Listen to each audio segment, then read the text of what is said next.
வழக்கம் போல் தியா அவளோட சைக்கிளில் விளையாடிட்டு இருந்தா. வா சமைக்க போகலாம் அப்படின்னு கூப்பிட்டதுமே துள்ளி கொச்சிட்டு அவள் பாட்டு கிச்சனுக்குள்ளே வந்துடுவாங்க. ஆனால் வந்தால் சும்மா இருக்க மாட்டா. ஃப்ரிட்ஜை போட்டு தட்டுவான், அதை இழுக்கவும் இது இழுக்கவும், சிலிண்டரை போட்டு தட்டிகிட்டு இருப்பான்.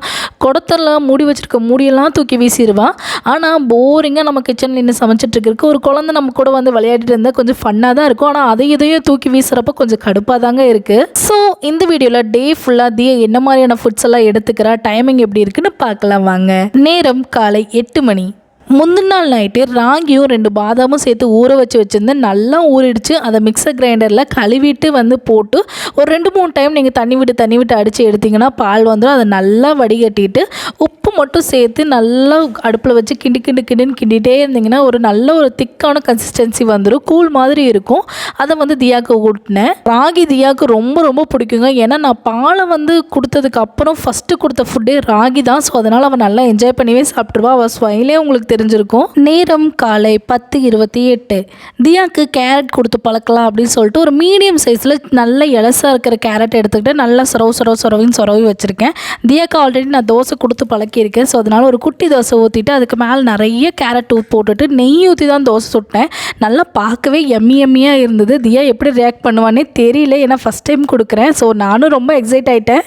பட் தோசையிலெல்லாம் வெஜிடபிள்ஸ் ஆட் பண்ணுறப்போ நீங்கள் ரொம்ப கவனமாக இருக்கணும். வெஜிடபிள்ஸ் வந்து நல்லா வெந்துடணும், இல்லைனா டைஜஷனுக்கு கொஞ்சம் பிரச்சனையாகும்.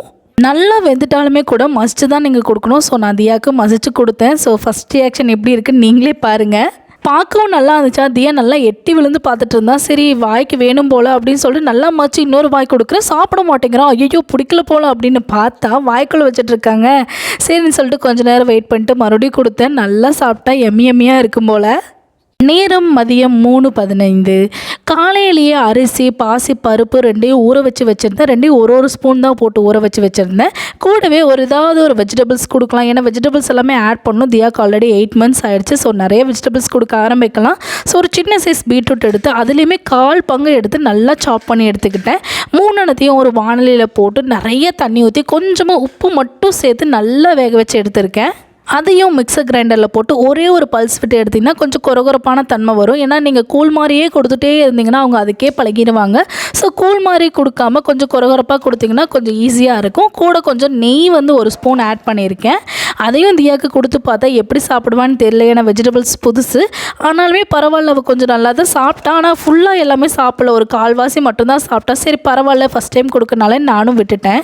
நேரம் இரவு 8 மணி. கோதுமையும் நான் காலையிலே ஊற வச்சுருந்தேன். சம்பா கோதுமை ஊற வச்சுருக்கேன். அதையுமே சேம் ப்ரொசீஜர் ராகி எப்படி பண்ணிங்களோ அதையும் மிக்சர் கிரைண்டரில் ஆட் பண்ணிவிட்டு 2-3 தடவை தண்ணி விட்டு நல்லா கூழ் மாதிரி எடுத்துக்கணும். பால் எடுத்து அதை கூழ் காய்ச்சிக்கோங்க. உப்பு போட்டு தான் கொடுத்துருக்கேன். தியா நல்லா நீந்தி பழக ஆரம்பிச்சிட்டாங்க. ஸோ ஃபுட்டை வச்சதுமே அவங்க நீந்தி வந்துட்டு இருந்தாங்க. பார்க்கவே ரொம்ப அழகாக இருந்துச்சு. இதுவுமே அவளுக்கு பரிச்சயமான ஃபுட்டு. ஸோ அதனால் ஈஸியாக சாப்பிட்டுக்குவா. இது இல்லாமல் எவ்ரி 2 hours நான் அவளுக்கு பிரஸ்ட் ஃபீட் பண்ணிட்டு தான் இருக்கேன். டைமிங் லாங்காக இருக்குது அப்படின்னு நினைக்காதீங்க. இடையில அவள் தூங்கிடுவா. ஸோ அதனால தான் கொஞ்சம் லாங்காக இருக்குது. ஃபுட்டுமே ஃபுல்ஃபில்லாக இருந்தால் மட்டும்தான் தூங்குவாங்க, இல்லைன்னா இடையில எஞ்சிக்குவாங்க. ஸோ நான் பிரஸ்ட் ஃபீட் பண்ணுறதுனால கொஞ்சம் ஈஸியாக தான் இருக்குது.